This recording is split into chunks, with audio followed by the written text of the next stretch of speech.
Your Excellency. Excellence, Annalena Baerbock, présidente de la 80e Assemblée générale.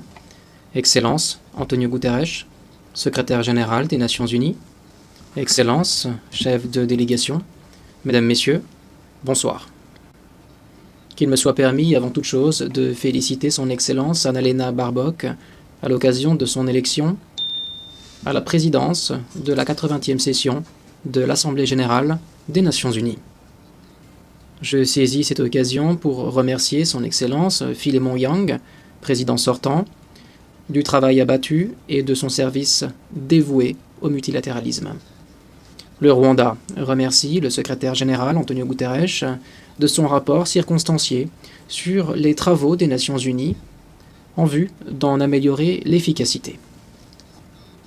À cet égard, le Rwanda a manifesté officiellement son intérêt à accueillir des agences des Nations unies dans le cadre de notre engagement commun envers un système des Nations unies efficace sur le plan des coûts et décentralisé. Nous réitérons notre soutien aux travaux des Nations unies et du secrétaire général, en particulier à l'appui de la paix et de la sécurité, et notre engagement à progresser vers les objectifs de développement durable. Excellence, cette année, les Nations unies ont 80 ans. C'est un périple qui n'a pas été sans méandre.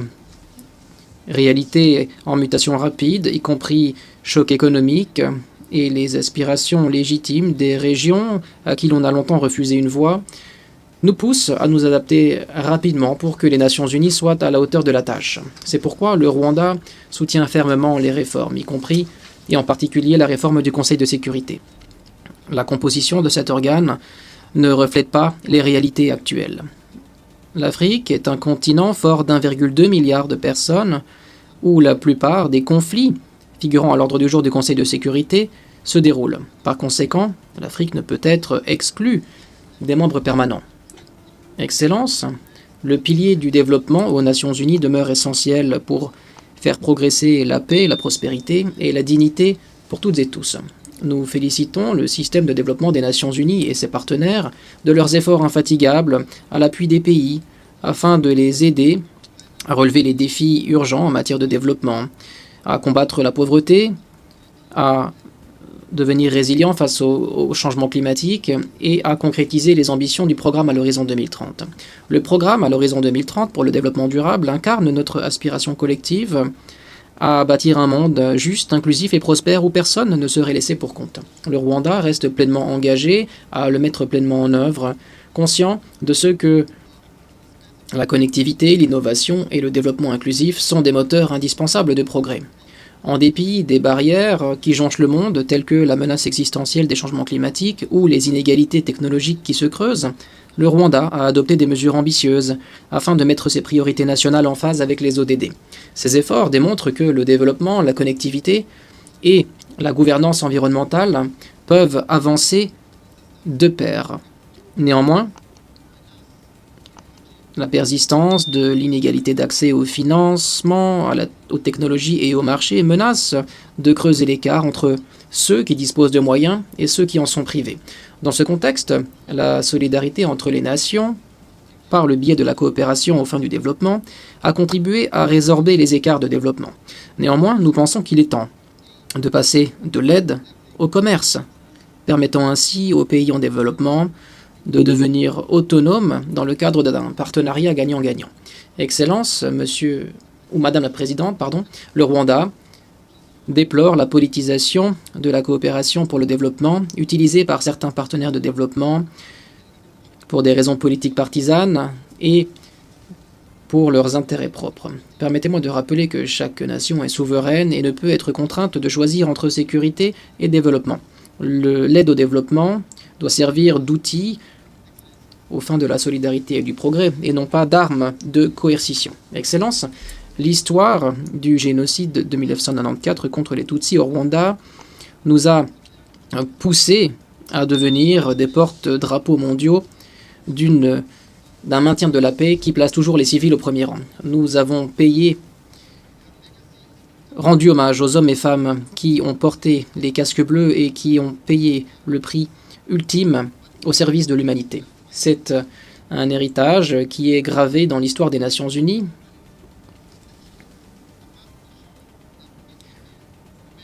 Mais le maintien de la paix ne peut être évalué qu'à la lumière de ces résultats. Pour le bien des millions de personnes qui ont les yeux rivés sur les Nations Unies pour assurer leur protection, nous devons garantir que le maintien de la paix reste à la hauteur de sa tâche. C'est pourquoi le Rwanda se fait fer de lance d'un maintien de la paix robuste, de la responsabilité de protéger et des principes de Kigali sur la protection des civils. Le Rwanda a lancé des appels au financement d'une paix pérenne aussi bien en Afrique qu'à l'échelle mondiale. Parmi les tournants que nous pouvons nommer, il y a la revitalisation du Fonds de l'Union africaine pour la paix qui mobilise aujourd'hui plus de 400 millions de dollars. Il en découle directement que le Conseil de sécurité a décidé de financer 3/4 des opérations de paix de l'Union africaine pour la première fois. Au-delà des Nations Unies, le Rwanda contribue aux opérations de maintien de la paix de manière bilatérale en République centrafricaine et au Mozambique. De grands progrès ont été enregistrés dans ces deux pays, s'agissant de la restauration de l'autorité de l'État, du renforcement des capacités des forces de sécurité locales et de la lutte contre le terrorisme. Excellence, je rappellerai que les Nations Unies ont été créées pour prémunir les générations futures du fléau de la guerre. Néanmoins, 80 ans plus tard, les conflits continuent d'éclater sur chaque continent. Le Rwanda insiste sur le fait qu'une paix pérenne ne peut être établie par les voies militaires. Nous avons toujours préconisé qu'un dialogue honnête et de bonne foi est la voie à suivre pour parvenir à une paix mondiale. Néanmoins, le maintien de la paix à lui seul ne suffit pas. Trop souvent, nous déplorons une recrudescence des conflits parce que les causes profondes de ceux-ci n'ont pas été éliminées comme il se doit. La prévention, la médiation et une consolidation de la paix efficace doivent être nos premiers recours. C'est une leçon qui est d'autant plus évidente pour la région des Grands Lacs en Afrique.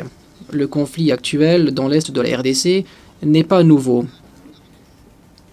Il est ancré dans des décennies de mauvaise gouvernance, de marginalisation et de persécution de communautés minoritaires et d'une idéologie génocidaire, sans oublier un héritage colonial persistant.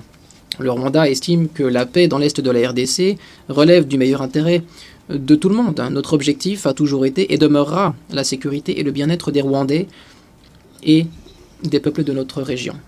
En juin de cette année, le Rwanda et la RDC ont signé un accord de paix à Washington. Cet accord offre un cadre global couvrant les aspects sécuritaires, politiques et économiques. C'est une réalisation rendue possible sous la houlette robuste de son Excellence, le président Donald Trump des États-Unis, et de son Altesse, le Cheikh Tamim bin Hamad Al Thani, émir de l'État du Qatar, dont la vision de paix et de prospérité dans notre région sont partagées par le Rwanda. Nous sommes conscients également du rôle vital joué par les initiatives pilotées par l'Afrique, et notamment l'effort conjoint CAE-SADC soutenu par la médiation de l'Union africaine. Néanmoins, depuis la signature de cet accord de paix, le progrès a été lent. Bien que des réunions se tiennent à Washington pour mettre en œuvre l'accord de paix du mois de juin, la situation sur le terrain demeure préoccupante. La militarisation renouvelée par la RDC, conjuguée à sa collaboration continue avec des groupes armés génocidaires et faisant l'objet de sanctions telles que les forces démocratiques de la libération du Rwanda, soutenues par la RDC, ou encore les milices VDP et Wazalendo, sans oublier le déploiement de drones d'attaque et d'avions de combat contre les populations civiles, et en particulier les Banyamulenge et autres Tutsis congolais, soulignent la gravité de cette crise. Cela va à l'encontre de l'esprit et de la lettre de l'accord de Washington. Qui plus est, la coalition est soutenue par des forces étrangères, y compris des mercenaires, ce qui viole clairement la Convention de 1977 et la Convention de 1989 contre le recours aux mercenaires. Le Rwanda condamne ces rebondissements et appelle la RDC à rejeter la solution militaire, ainsi qu'à mettre en œuvre de bonne foi l'accord de paix de Washington, qui est une occasion en or de mettre fin à ce conflit qui dure depuis bien trop longtemps. Excellence, depuis 1999, les Nations Unies entretiennent une mission de maintien de la paix dotée d'un mandat robuste dans la République démocratique du Congo, la MONUSCO, afin d'aider à régler le conflit. Néanmoins, en dépit de ses efforts, la mission n'est pas parvenue à mettre fin à la prolifération des groupes armés, en particulier à éliminer les forces démocratiques de libération du Rwanda soutenues par la RDC. Au lieu de cela, la MONUSCO a fini par travailler aux côtés d'une coalition qui inclut les FDLR, ce qui va à contre-courant de plus de 20 résolutions du Conseil de sécurité appelant à neutraliser ce groupe. Il est urgent d'examiner la conformité, par le prisme juridique, du mandat de la MONUSCO.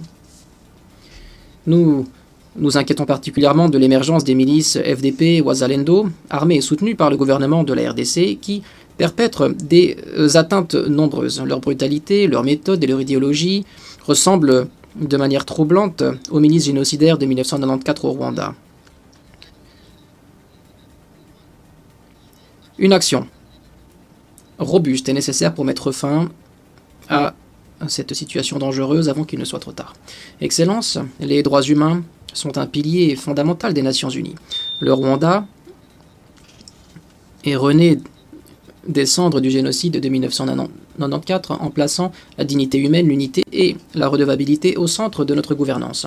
Nous remercions les Nations Unies d'avoir proclamé la journée internationale de réflexion sur le génocide de 1994 contre les Tutsis, observée tous les ans le 7 avril. Nous remercions également le secrétariat et les nombreux États membres qui ont